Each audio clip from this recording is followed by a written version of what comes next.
Man, this was a very, very, very good game because it was a big game between two AFC West division rivals. The Denver Broncos were traveling to Los Angeles to take on a Los Angeles Chargers team that were ticking upward throughout the second half and the midpoint of the season, but took a couple of L's here over the past few weeks that, knocked them back down to where they are now or were looking up at both the Denver Broncos and the Kansas City Chiefs in the AFC West.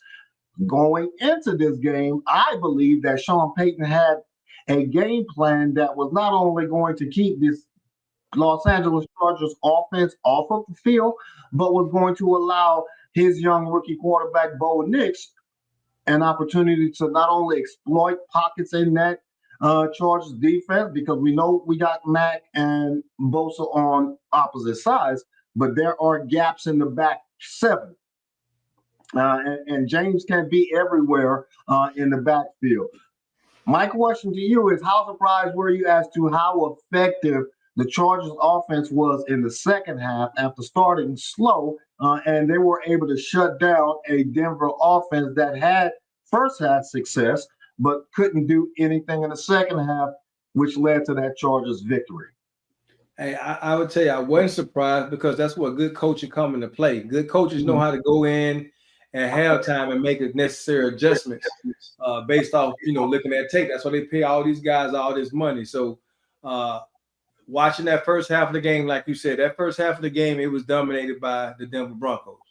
Second half of the game, it was obvious that the Chargers went inside that locker room. They made the necessary game adjustments, was able to lay pause on Bo Nix and slow that thing down, as well as be effective on the offensive side of the ball. They was able to run the ball in the second half. Gus Edwards had a couple of nice runs in the second half as well. And so they just look like the hungrier team, and for that, they get a chance. They move into the number 6 spot, and the Broncos drop into the 7th spot. Yeah, no, you made mention of them being the hungrier team. It was out of necessity, we both know, because they were in third place in the division, and they were in that 7th spot. Now, granted, they have a 2-game cushion going into the game last night, but you don't want to be in that 7th spot.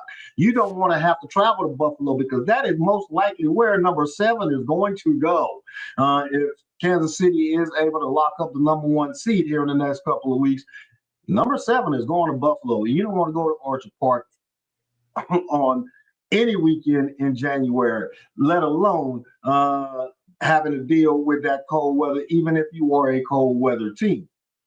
So the Chargers understand that this game was absolutely critical as it pertains to our playoff survivability and our playoff seeding. And you definitely don't want to lose at home to a division rival. So I am extremely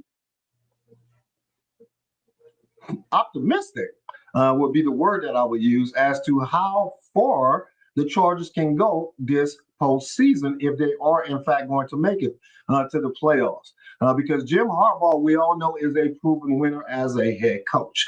He has won at every level, at every college, or at every professional team that he has been on thus far in his career, with the exception of being a starting quarterback for the Chicago Bears. He didn't win there, but he did it as a quarterback in college and as a coach. Now, with the Chargers' success, that doesn't necessarily say that the Broncos took a step back, in my opinion. They still got one of the better defenses in the National Football League. You have a young rookie quarterback that you are apprehensive about really opening up the playbook, because the playbook is not completely open. I know that much about Sean Payton. He takes incremental steps in what he feeds his quarterback, and you still have to protect yourself against that quarterback making rookie mistakes.